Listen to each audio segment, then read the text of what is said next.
Pushpa cinema range లో అక్రమంగా ఆవులను తరలిస్తున్న వాహనాన్ని చౌటుప్పల్ పోలీసులు పట్టుకున్నారు.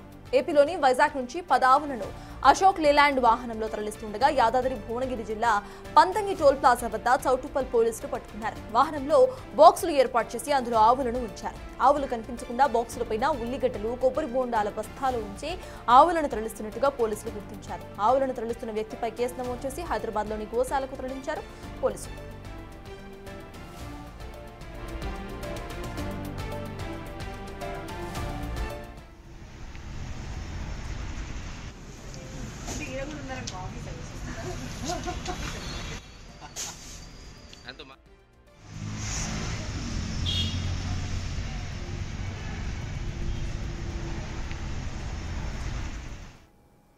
ఇప్పటికే అంశంపై పూర్తి డీటెయిల్స్ మా ప్రతినిధి రమేష్ అందిస్తారు. రమేష్, చెప్పండి, ఆవులను కింద పెట్టి ఆ పైన కొన్ని చెక్క బోర్డులు పెట్టి వీళ్ళు కవర్ చేసినట్టుగా అర్థమవుతోంది. అసలు ఎవరు ఆ లారీ డ్రైవర్, ట్రక్ డ్రైవర్ ఎవరు, అండ్ ఎక్కడికి తరలిస్తున్నారు ఆవులని?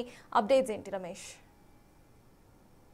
వరుస కేసులు నమోదవుతున్న గోవుల అక్రమ రవాణాపై వరుస కేసులు నమోదవుతున్నా కానీ వారి తీరు మాత్రం మారడం లేదని చెప్పొచ్చు. హైదరాబాద్ విజయవాడ జాతీయ రహదారిపై ఉన్నటువంటి చౌటుప్పల్లోని పంతంగి టోల్ ప్లాజా వద్ద వాహనాల తనిఖీలో పోలీసులు వీటిని గుర్తించడం జరిగింది. మనం చూడొచ్చు, ఎవ్వరికి అనుమానం రాకుండా ఆ వెహికల్ ఏదైతే అశోక్ లేలాండ్ వెహికల్ ఉందో ఆ వెహికల్ లో మొత్తం కూడా ర్యాక్లను ఏర్పాటు చేసి, బాక్స్లను ఏర్పాటు చేసి కింద మొత్తం ఆవులు, అదేవిధంగా ర్యాకులు మళ్ళీ పైకప్పు పూర్తిగా మూసివేసి పైన బస్తాలు, ఉల్లిగడ్డ బస్తాలు అలాంటివి వేసేసి ఒక లగేజీ ఆటో లాగా, లగేజీ వాహనం లాగా ఎవరికి అనుమానం రాదు. అందులో ఆ ఆవులని ఉంచుతారని కూడా, ఆవులను ఉంచే ప్లేస్ ఉందని కూడా ఎవరికి తెలియలేనటువంటి పరిస్థితి. ఒక పుష్ప సినిమాలో రేంజ్ లో ఏ విధంగా ఉంటుందో చూడొచ్చు. కానీ గతంలో ఆ గంజాయి ఇలాంటివి ఘటనలో కూడా చాలా వరకు ఈ విధంగా ర్యాక్లను ఏర్పాటు చేసి గోవులను తరలించేది మాత్రం మొదటిసారిగా చూస్తున్నాం. తరచూ వరుసగా కేసులు అవుతున్నాయి వీరిపై.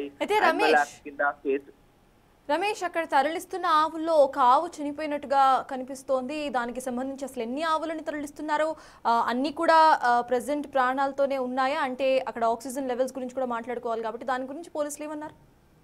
ఖచ్చితంగా, ఎందుకంటే అందులో ఆ ర్యాక్లలో పూర్తిగా వచ్చిన తర్వాత గాలి కూడా ఆడనటువంటి పరిస్థితి. వైజాగ్ నుంచి హైదరాబాద్ అంటే దాదాపు ఎన్ని గంటలు ప్రయాణించాల్సిందో మనకు అర్థమవుతుంది. అలాంటి ర్యాక్లను ఏర్పాటు చేసి ఊపిరాడకుండా కూడా మొత్తం 10 ఆవులను కూడా అందులో ఉంచినటువంటి పరిస్థితి కనిపిస్తుంది. వాటి ప్లేస్ అంతా కూడా కంజెస్టెడ్ గా ఉండి ఒకదానికి ఒకటి ఇట్లా ఉండడం, దానిపై పూర్తిగా కప్పు ర్యాక్లను వేయడం వల్ల కూడా ఊపిరాడక కూడా చనిపోయినటువంటి పరిస్థితి. మొత్తం 10 ఆవులు ఉన్నాయి. ఆ 10 ఆవులను కూడా గోశాలకు తరలించడం జరిగింది. వీటిపై వరుసగా కేసులు నమోదవుతున్నా కానీ మార్పు జరగడం లేదు. యానిమల్ యాక్ట్ కింద కేసులు నమోదు చేసినప్పుడు కూడా గోవుల అక్రమ రవాణా అనేది యథేచ్ఛగా కొనసాగుతుంది. వైజాగ్ నుంచి హైదరాబాద్ కు కలేబైరాలకు తరలించడానికి కూడా ఈ విధంగా గోవులని తరలిస్తుంటారు. ప్రతినిత్యం ఎక్కువగా కూడా ఈ టోల్ గేట్ వద్ద నిఘా ఉంచి కూడా వరుసగా పట్టుకున్నటువంటి పరిస్థితి కనిపిస్తుంది. వీటిపై పూర్తి స్థాయిలో కూడా దర్యాప్తు కొనసాగుతుంది. ఏదేమైనప్పటికీ కూడా ఒక సినీ పక్కీలో ఎవరికి అనుమానం రాకుండా ర్యాక్లను ఏర్పాటు చేసి కింద అంతా గోవులని కుట్టినట్టు వేసి వాటికి ఊపిరాడక గాలి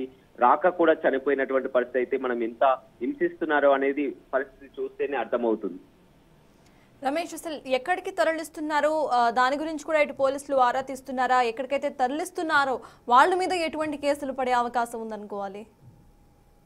అన్నిటిని కల్లేబేరాలకే తరలిస్తుంటారు. మనం ప్రతి నిత్యం కూడా చూస్తున్నాం. ఎక్కువ కూడా ఆంధ్ర నుంచి హైదరాబాద్ కి విధంగా గోవులని వివిధ మార్గాల్లో ఎవరికి కూడా, ఎందుకంటే హైవేపై చాలా వరకు తనిఖీలు జరుగుతుంటాయి కాబట్టి ఒక లగేజ్ వాహనం లాగా రకరకాలుగా ఒకసారి ఆ గడ్డిని పరిచి కూడా పూర్తిగా అందులో వేరే బస్తాలన్నీ పెట్టడం, వాటి కింద వీటిని ముంచడం, మొత్తం కూడా రకరకాల మార్గాల్లో కూడా వారికి తెలిసినటువంటి విధంగా ఇది మాత్రం చూస్తే పూర్తిగా పుష్ప సినిమాలో గంజాయిని ఈ విధంగా అక్రమంగా రవాణా చేస్తారు. అంతా కూడా ఒక అశోక లైలాండ్ వాహనాన్ని సపరేట్ గా ఈ గోవుల అక్రమ రవాణాకి ఉంచి దాన్ని ఒక ర్యాక్ ను ఏర్పాటు చేసి మొత్తం 10 ఆవులని అందులో ఎక్కించిన తర్వాత దానిపై పూర్తిగా ర్యాక్లు నింపి దానిపై కూడా పూర్తిగా బస్తాలను ఉంచి, ఉల్లిగడ్డ బస్తాల నుంచి ఒక లగేజ్ వాహనం లాగా ఎవరికి అనుమానం రాకుండా అక్కడ వైజాగ్ నుంచి తీరా ఇక్కడ చౌటుప్పల్లోని సంతంగి టోల్ ప్లాజా వద్ద కూడా పోలీసులు ఈ గోవుల అక్రమ రవాణాపై నిఘా వేసి ఉంచడం జరిగింది. ప్రతినిత్యం కూడా ఇలాంటి కేసులు చాలా వరకు జరుగుతూనే ఉన్నాయి. యానిమల్ యాక్ట్ కింద వారిపై కేసులు నమోదు చేస్తున్నారు, అయినా బయటపడిపోతున్నారు. వీటిలో ఎవరు కూడా ఆ ఓనర్స్ అనే వాళ్ళు ఉండరు. కేవలం ఒక డ్రైవర్ ని ఆ ఆచూకీ లేనటువంటి వారిని ఇచ్చి పంపిస్తుంటారు. తరలిస్తే వారికి పెద్ద మొత్తంలో కూడా డబ్బులు ముట్ట చెప్తారు. మొత్తం కలేబేరాలకు తరలిస్తుంటారు. ఈ విధంగా గోవులను హింసించడమే కాకుండా మొత్తం ఒక గాలి రాని ప్రదేశంలో ఒక నిర్మానుష్యంగా దాన్ని పైనంగా మొత్తం ఆ ర్యాక్లను ఏర్పాటు చేసి ఊపిరాడక చనిపోయినటువంటి పరిస్థితి కూడా ఇప్పుడు చూస్తున్నటువంటి పరిస్థితి కనిపిస్తుంది. ఇప్పటికైనా కానీ వీటిపై ఆందోళన చెందుతున్నటువంటి పరిస్థితి కనిపిస్తుంది. కఠినంగా శిక్షించాలని కూడా కోరుతున్నటువంటి పరిస్థితి అయితే కనపడుతుంది. Thank you Ramesh. విజువల్ చూస్తున్నాం ఏ రకంగా అక్కడ చిన్న అశోక్ లేలాండ్ వాహనంలో 10 ఆవులని అక్కడ కుక్కి పెట్టడం జరిగింది. దాని మీద మళ్ళీ పూర్తిగా కవర్ చేసేయడం కారణంగా ఊపిరాడక ఆల్రెడీ ఒక ఆవు చనిపోయిన విజువల్స్ అయితే మనకు కనిపిస్తోంది. అయితే ఇటు గో అక్రమ రవాణా అనేది నేరం అని తెలిసినా కూడా కొంతమంది దుండగులు ఇలానే చేస్తున్నారు. వాళ్ళపై కఠిన యాక్షన్స్ అయితే ప్రెసెంట్ గవర్నమెంట్ తీసుకుంటోంది.